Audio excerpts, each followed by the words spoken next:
Hi students, in today's section we discuss about the heat transfer. We know heat is one form of energy and it always flows from the high temperature region to the low temperature region. Okay, that is from one body to the another body or one part of the system to the another part of system. Okay, so in this portion we discuss about modes of heat transfer. Okay, so there are three modes of heat transfer is present. Those are conduction, convection and radiation. Okay, so these are the three modes. Out of these three, conduction, convection, for these two it require material medium to transfer the heat.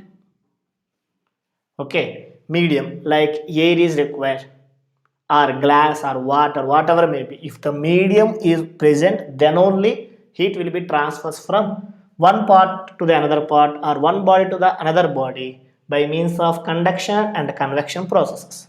But for radiation, it does not require any material medium for propagation of the heat.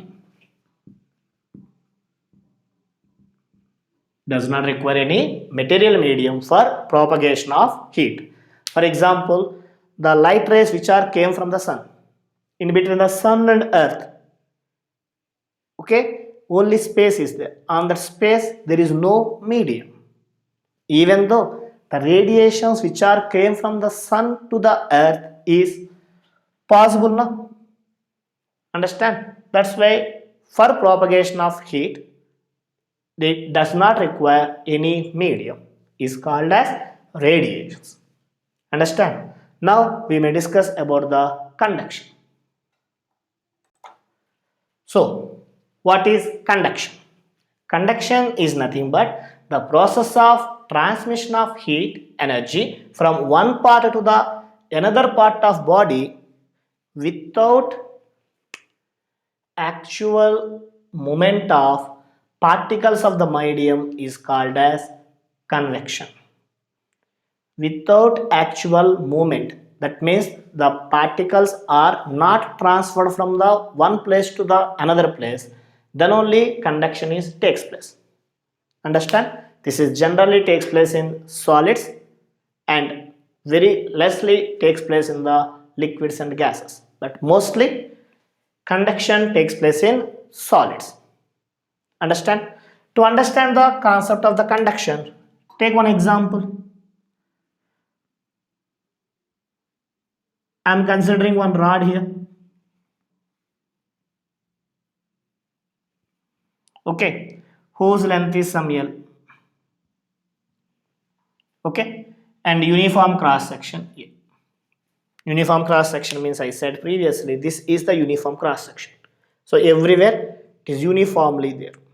Understand? Now one end of the rod is heated. If you supply the heat at one end of the rod, then what happens? Listen carefully. Here some molecules are there now. Solid. We know in solid all the molecules are very nearer to each other now. Like this. Now, whenever you supply the heat, at this end, the molecules gains the heat, okay, and it will be converted into form of kinetic energy. Okay, whenever this molecule got the kinetic energy, now this molecule is vibrated from their main position. Are you understand? At the end of the rod, the molecules gains the energy, heat energy, and it converted into the kinetic energy. So all the kinetic molecules now vibrated from their main position, and during vibration at any instant of time they collide the next molecule. Now during collision this molecule transfers some energy to the next molecule. Understand? Now the next molecule is vibrated from their main position and it collides the next molecule. During this collision again it transfers the kinetic energy to the next molecule. Now this molecule is vibrates. In this way the heat is transfers from one end of the rod to the another end of the rod. Okay, that's why if you take a iron rod, place it on the flame, then after few minutes the another end of the rod is also heated now. Are you observe? Why? Because all the molecules at this end are vibrated about their main position and transfers the heat energy to the next molecules due to their kinetic energy. Understand? So in this way heat is always flows from the one region of the rod to the another region of the rod. Clear? So this portion is called hot end and this portion is called cold end. Okay, initially it is at hot end, it is cold end. So heat is always transfers from the high temperature region to the low temperature region. Okay, now after some time what happens? After some time the temperature of every cross section of rod becomes constant. So here the temperature constant, here the temperature constant, here the temperature constant. Okay, so the temperature of every cross section remains constant means all the molecules which are along this cross section are having the same energy. All the molecules along the cross section having the same energy. Understand now? So I considered only one line only, but solid consisting of many number of molecules now. So I discuss about only about a cross section. On that cross section at a given instant of time, okay, all the molecules have the same energy. Understand? That's why there is no further absorption of heat takes place in any part of the rod. Then this state of rod is called as steady state. It's a very important word. Okay, always keep in mind while discussing the conduction. Okay, what is the word? Steady state. Steady state means what happens at steady state.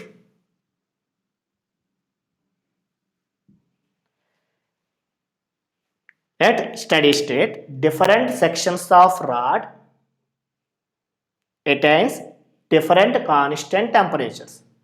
For example, for suppose at this end the temperature is 60 degree, this end at 50 degree, this end at 30 degree, this end at 10 degree Celsius.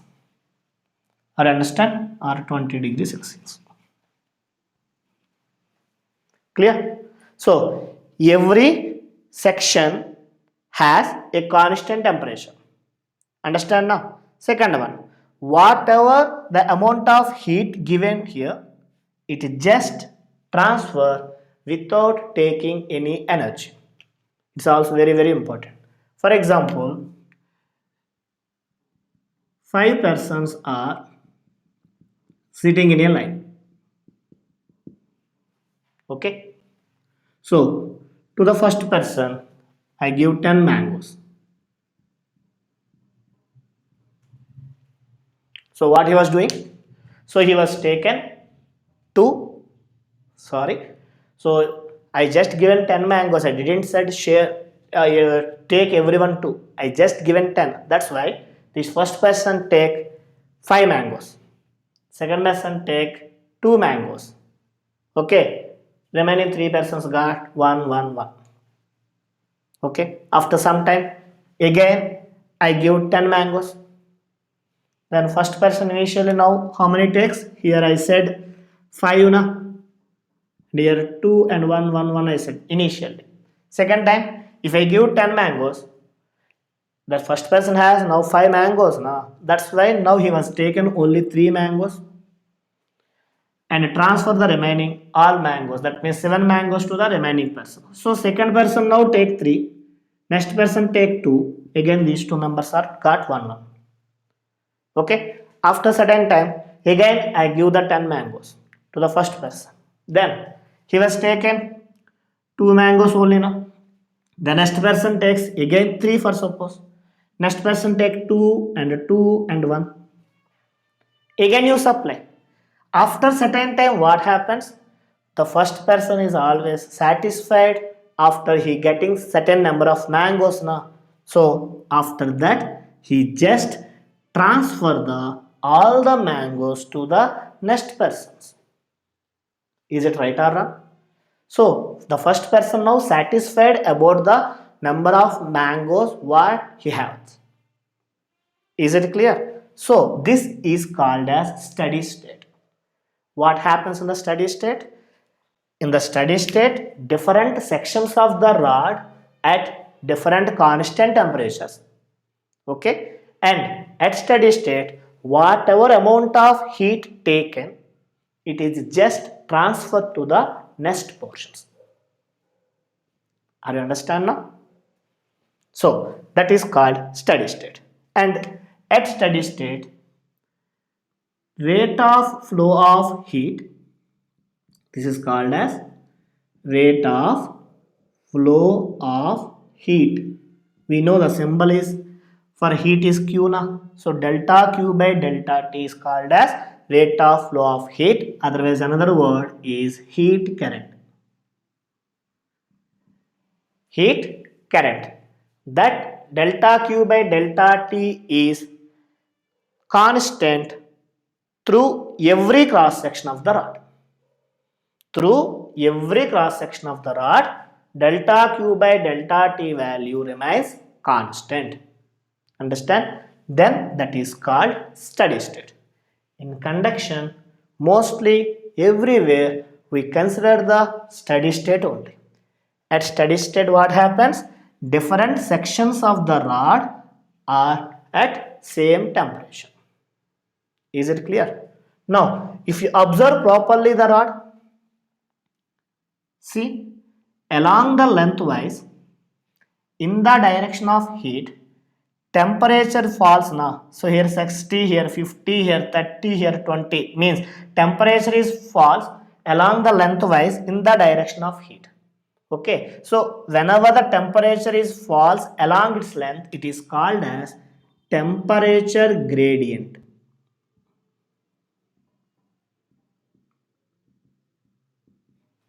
Temperature gradient. Temperature gradient is nothing but denoted by delta theta by delta L. Delta theta nothing but temperature difference per length. Understand now? So two words are important at steady state. One is delta Q by delta T called as rate of flow of heat. Another one is temperature gradient called d theta by dl or delta theta by delta L. Understand? Please note it down. Now, thermal conductivity. Okay. So, for thermal conductivity, let us consider one rod. Okay. The rod length is taken as L and it has uniform cross section area. That uniform cross section area is taken as A. Okay. Now, this end of the rod is maintained at temperature theta 1 degree Celsius.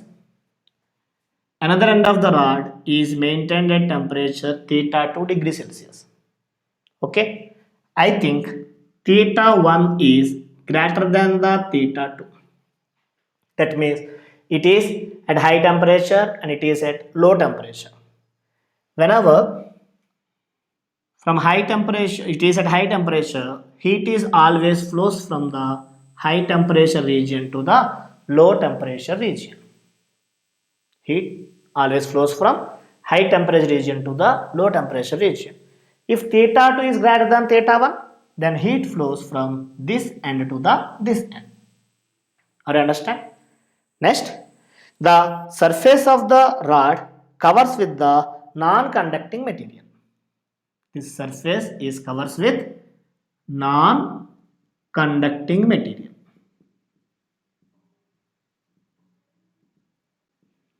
Understand now? Now, listen carefully. At steady state, the rate of flow of heat, that means delta Q by delta T, rate of flow of heat is always directly proportional to the area of cross section of the rod. Okay, if the area of cross section is increases, it absorbs more amount of heat. If the area of cross section is less, it absorbs less amount of heat. Understand? For suppose I would like to cook for 20 members. Then I have two vessels. One vessel is like this, another vessel is like this. Which vessel you prefer for cooking the food for 20 members? This one or this one? 100% no doubt, only this one is preferable. Why? Because it has more area of cross section. Whenever it has more area of cross section, it absorbs more amount of heat. That's why the cooking becomes very easy when if you take larger area cross section vessel. Is it clear? So delta Q by delta T is always proportional to the area of cross section of the rod or area of cross section of any material. And secondly, it is always directly proportional to the temperature difference. Temperature difference means theta 1 minus theta 2. Or understand? And it is also inversely proportional to the length of the rod. Directly proportional to area of cross section, directly proportional to the temperature difference, and inversely proportional to the length of the rod. Now combine all these three. Then delta Q by delta T is proportional to A into theta 1 minus theta 2 by L. So it may written as delta Q by delta T is equal to Ka theta 1 minus theta 2 by L. Here K is called proportionality constant and it is named as coefficient of thermal conductivity.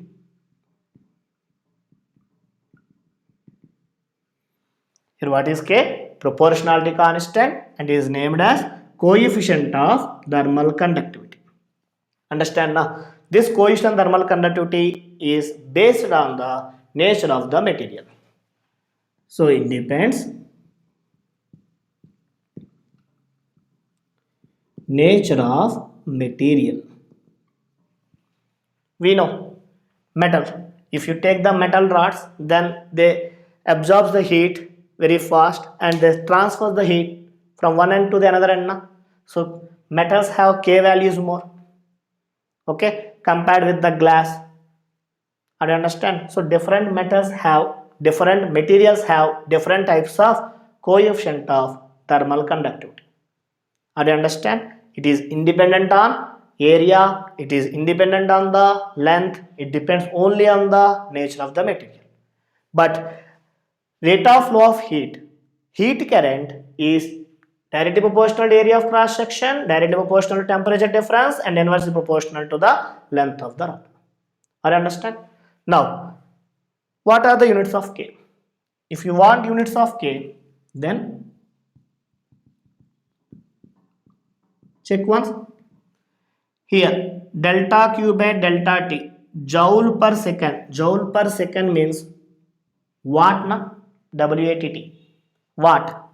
Okay, and length will be taken that side, meter, by area, meter square, temperature difference, degree Celsius, or Kelvin.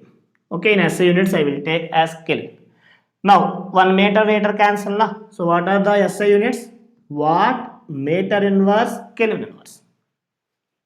Are you understand? So SI units of coefficient thermal conductivity is watt meter inverse Kelvin inverse. CGS units are calorie per calorie second inverse, centimeters inverse, and degree Celsius inverse. Calorie second inverse, centimeter inverse, degree Celsius inverse. That is the CGS units. Watt meter inverse Kelvin inverse is the SI units for the K. Are you understand? So please keep this formula for next sections, because we are using only this formula for the remaining 2 sections. Always keep in mind, this is called heat current or rate of flow of heat. E means area of cross section, theta 1 minus theta 2 nothing but temperature difference, and L is the length of the material. Clear? Thank you.